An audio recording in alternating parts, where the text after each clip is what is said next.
Uma boa noite a todos.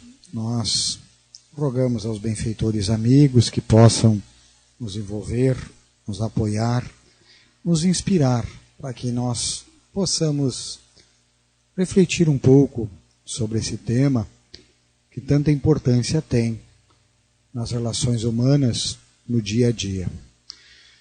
A doutrina espírita nos diz que a Terra é um mundo ainda de provas e expiações, aonde, na grande maioria, os seus habitantes são espíritos imperfeitos.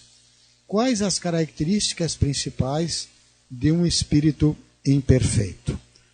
Nós podemos nominar a predominância da matéria sobre o espírito, e aí a gente já vai fazendo uma autoanálise, propensão para o mal, ignorância, orgulho, egoísmo, como Lucas falou, e todas as paixões que são decorrentes do egoísmo.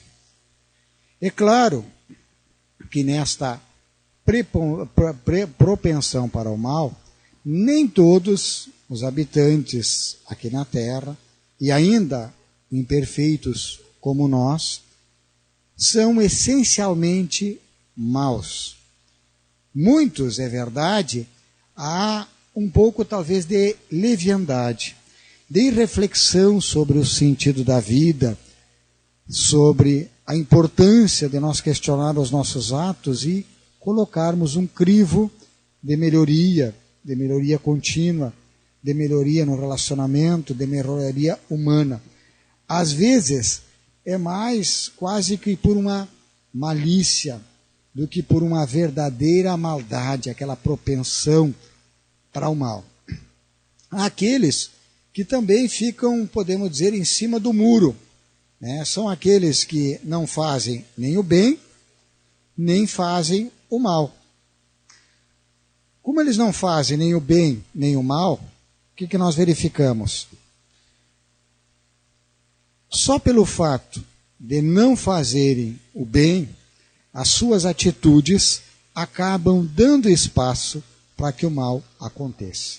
E exatamente por não usarem os seus potenciais, o seu tempo, os talentos e as oportunidades que a vida lhes oferece, ficando talvez numa espécie de leviandade, de descompromisso com a vida e com as dádivas que certamente cada um em proporções recebeu, já denotam então uma inferioridade.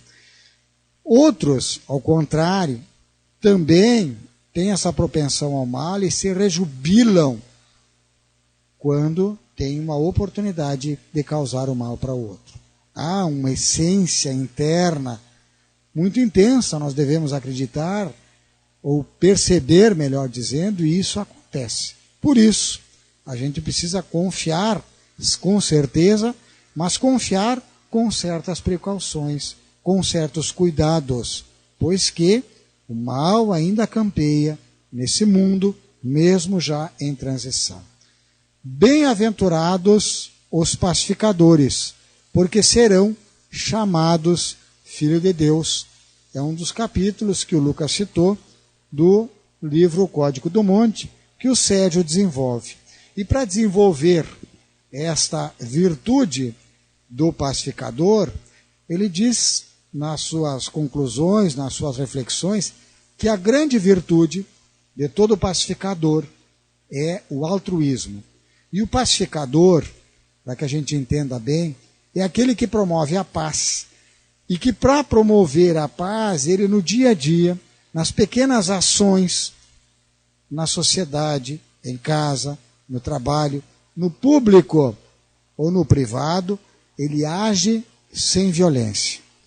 Se nós formos ao dicionário, nós vamos ver que a palavra altruísmo, ela se origina do latim alter, cujo genitivo ele é alternum, que por sua vez costumava ser abreviado por altrum, que em português indica o outro, isto é, então altruísmo significa, no final destas reflexões, o amor para os outros.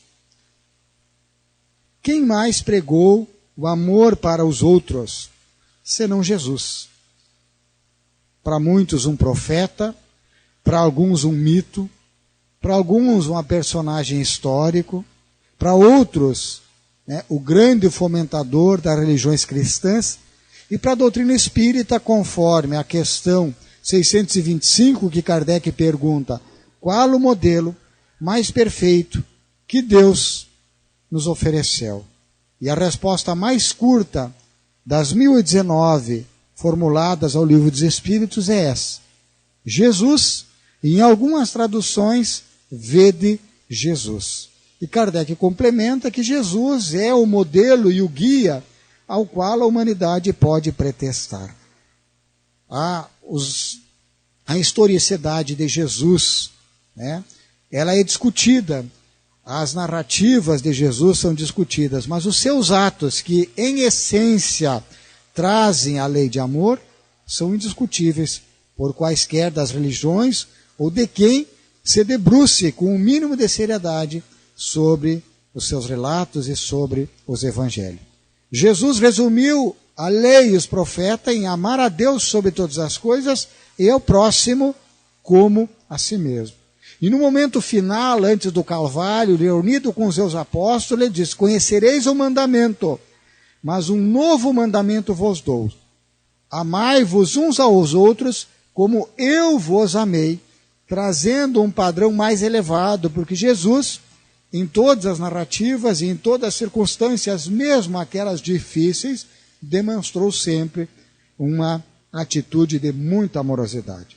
Mas o tempo passou e houve, nesse sentido de amar ao próximo, alguns questionamentos. E nós trazemos para reflexão agora aquela tese que Charles Darwin, contemporâneo de Kardec, quando ele estudou a origem das espécies, e que ele sugeria que ser melhor para o homem tomar decisões favorecendo a si mesmo. Porque ele, nos estudos dele, ele verificou que as espécies que sobreviviam eram aquelas que se tornavam mais aptas, e defendia a ideia de que se o indivíduo das espécies animais no qual o homem se insere, se ele pensasse somente em si, ele teria mais chance de sobreviver.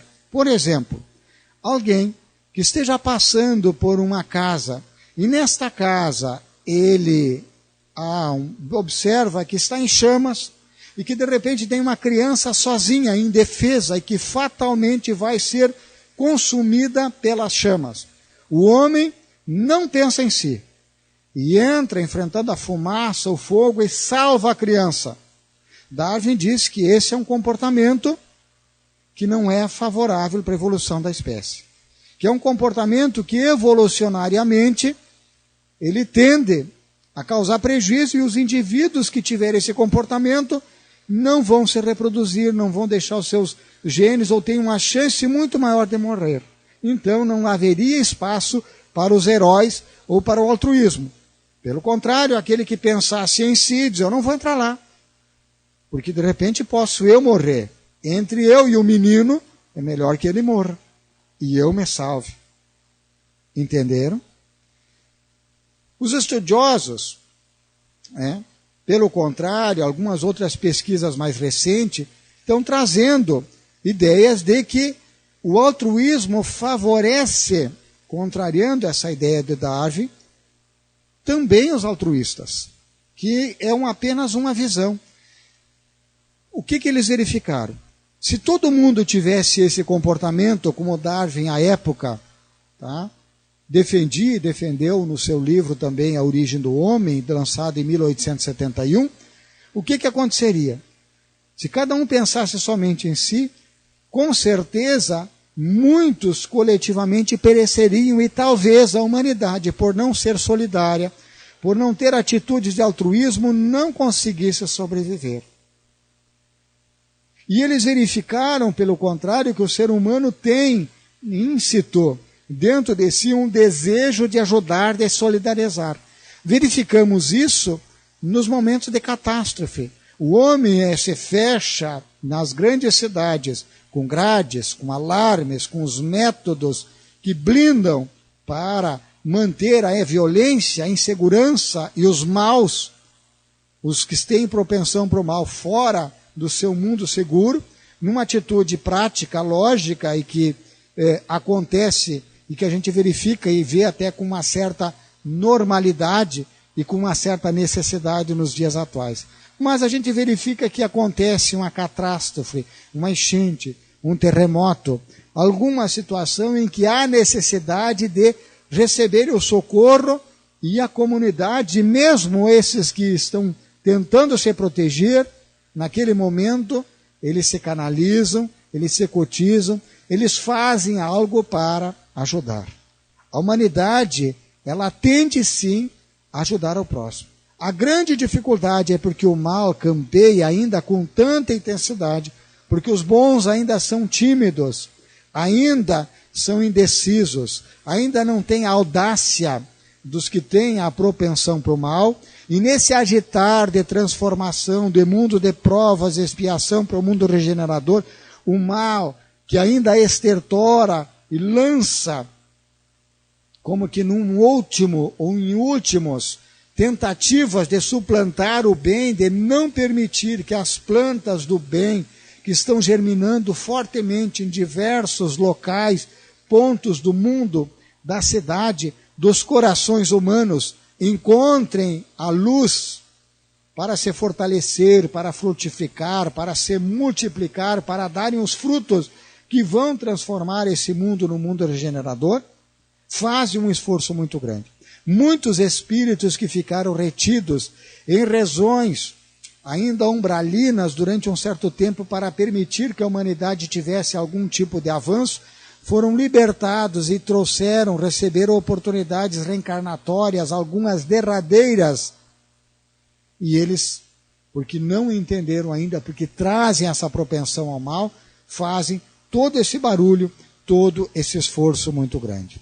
É necessário nós verificarmos que, enquanto alguns teóricos, e que, inclusive, fazem algumas derivações da teoria de Darwin, dessa seleção em que leva, de certa forma, a nós buscarmos pensar primeiro na gente e um egoísmo, alguns dizem que há uma seleção por parentesco, e é uma tentativa de adaptar alguns atos de altruísmo a essa evolução apenas genética. E diz que, de repente, você favorece e tem atitudes de altruísmo, normalmente na família, com alguém que tem um vínculo genético contigo. Ele é um primo, ele é um irmão, ele é um sobrinho, ele é alguém que carrega de alguma forma o teu material genético e por isso você ajuda para que ele estude, você dá uma mão quando ele está desempregado, quando ele está doente, porque de alguma forma, indiretamente, os seus genes vão levar uma parte de mim adiante, reduzindo o ser humano apenas à matéria.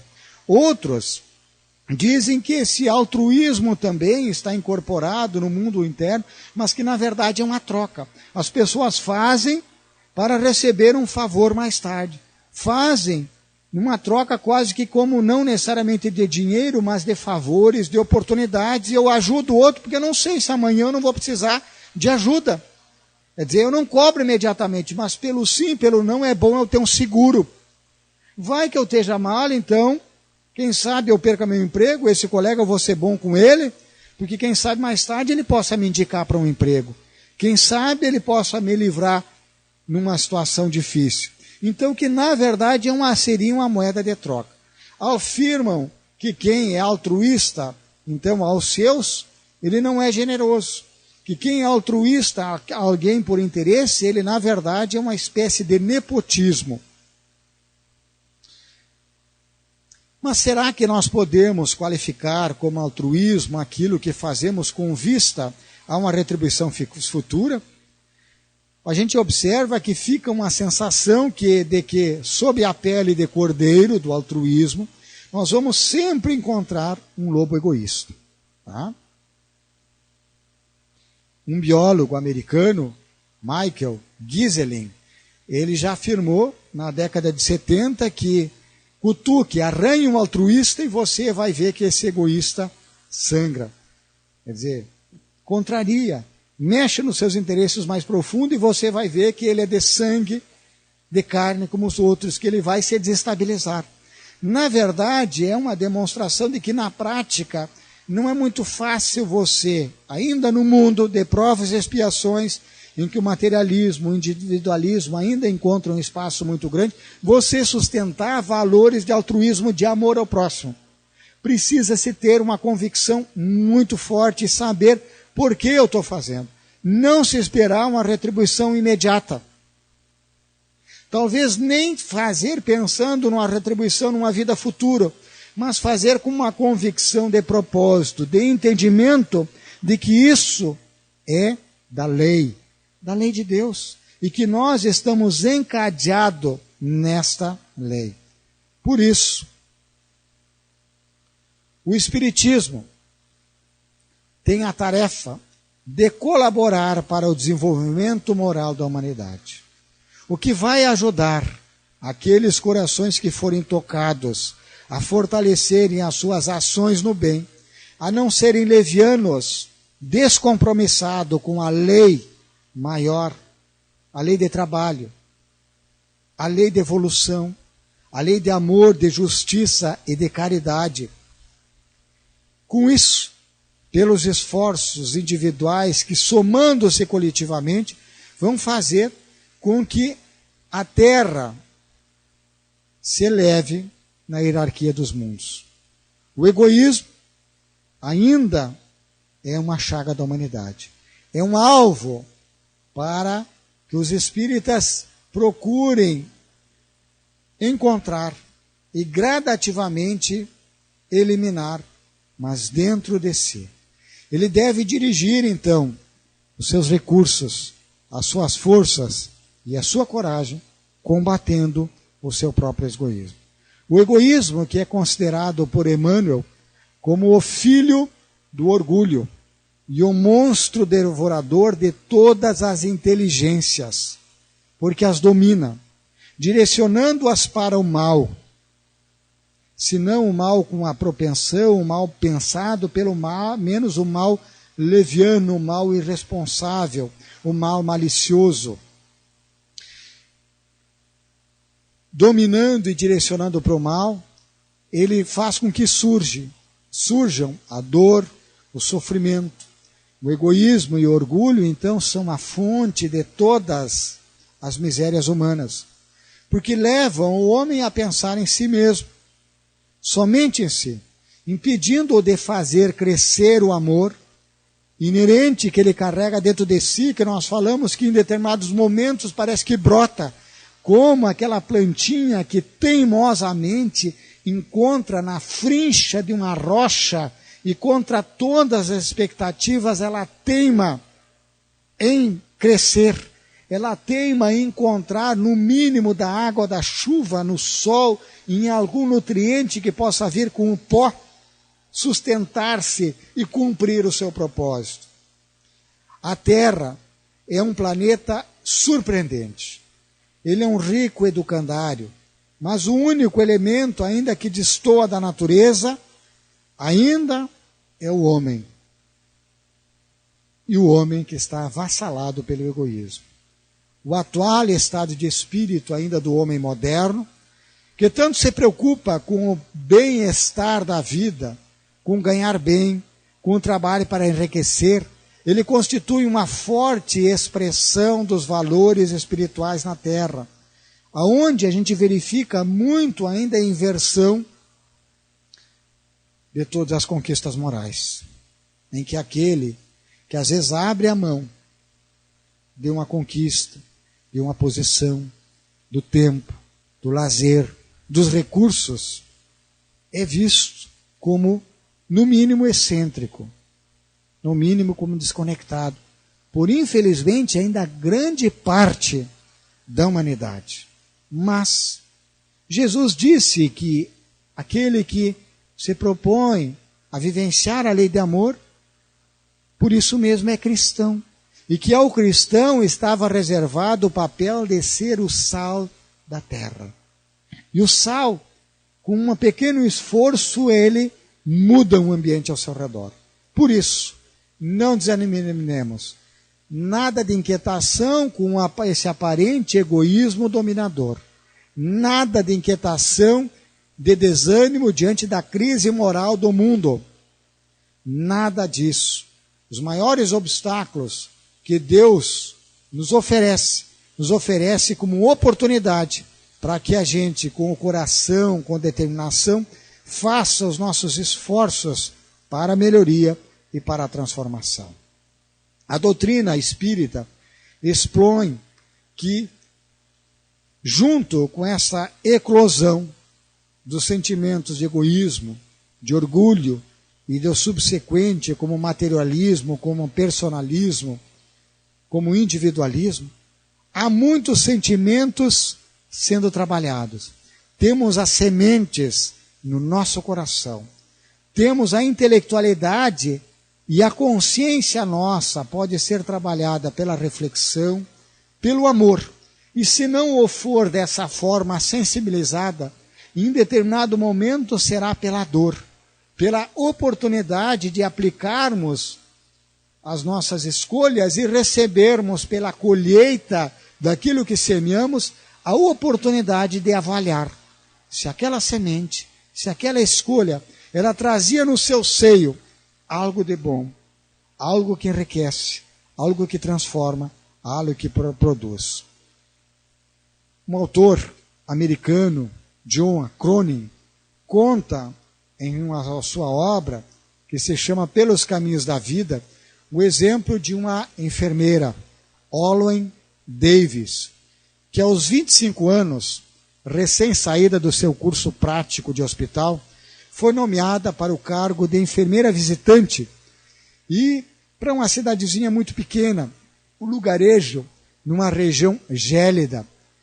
E ela, apesar de alguns contratempos e dessa expectativa, talvez para muitos decepcionante com a delegação do local de trabalho, ela chegou lá e colocou-se em trabalho com muito entusiasmo. Com qualquer tempo, nevasca, chuva, frio, dia, noite, ela saía a pé para visitar os doentes.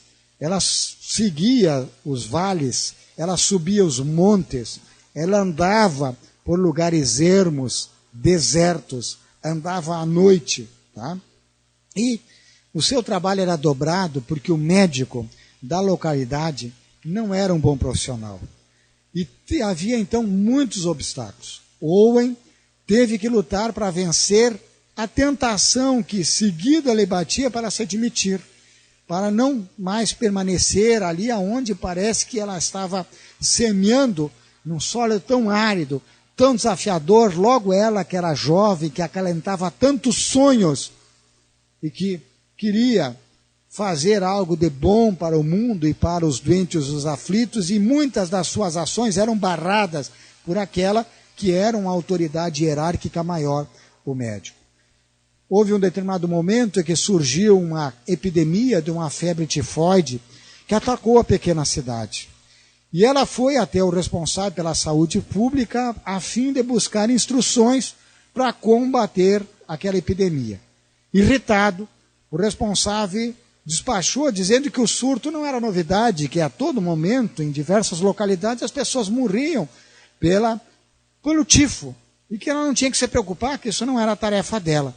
Os doentes seriam tratados e pronto, era o que bastava, que ela se ocupasse de outras coisas. A enfermeira, por conta própria, colheu amostras da água de diversos poços artesianos onde a população se abastecia. E em especial de uma parte mais baixa da cidade, onde ela verificou que haviam maiores casos da febre tifoide. Ela identificou um determinado poço, tá? E fez esse exame laboratorial e em 48 horas depois, um telegrama oficial dava conta de que apenas aquele poço estava contaminado e era exatamente o poço que abastecia a parte mais pobre, a parte mais baixa da cidade. com aquela documento em mãos que comprovava, o centro de saúde, o seu responsável, não teve outra alternativa senão interditar o poço. Mas, num primeiro momento, ela sofreu, né, retaliações e protestos de toda a ordem. Da população, que tinha que caminhar longe para se abastecer, já que aquele poço era cômodo, era fácil, e as pessoas, pela ignorância, não relacionavam a causa com o agente patógeno, com as enfermidades e com as mortes, né? E o médico disse que ela estava botando o nariz onde não devia, que estava exorbitando dos seus deveres, que isso era função das autoridades de saúde, ou no mínimo dele, e que ela fosse se ocupar de outras coisas também. Mas, com a interdição do poço, os casos cessaram e a epidemia foi eliminada num tempo recorde. Contra fatos, não tem argumentos. E a população, a opinião pública, a boca pequena começaram a falar, os comentários ligaram A com B, e mudou completamente o comportamento e as portas se abriram para a comunidade, para a enfermeira, porque ela, sim, tinha sido a Dom Quixote daquela luta. Tá? Uma comissão de moradores, ao final do ano, apresentou com uma bicicleta, que seria muito útil, pois ela chegava então mais rápido aos doentes, carentes, necessitados, e o seu trabalho acabava sendo multiplicado. Por iniciativa própria, ela iniciou uma clínica para crianças e velhos em um quarto alugado e pago pelo seu próprio dinheiro separado do seu ordenado. Quando lhe diziam que ela devia estar ocupando cargos de diretoria em hospitais importantes, em centros de saúde, como algumas das moças que tinham se formado na mesma turma e que já estavam nesses cargos, elas respondiam: o meu lugar é este, onde me encontro. Prefiro trabalhar no anonimato, tratando de crianças e velhos carentes. Certo dia, ela saiu em sua bicicleta para atender a um chamado, e um trecho da estrada foi de encontro a uma pilastra, né, que estava caído, atravessada. Ela, bicicleta, a derrubou, e ela teve uma queda muito forte. Ficou ali toda a noite, com a chuva, com o vento, com o frio. Só foi encontrada na outra manhã e, por milagre, tinha sobrevivido à hipertermia.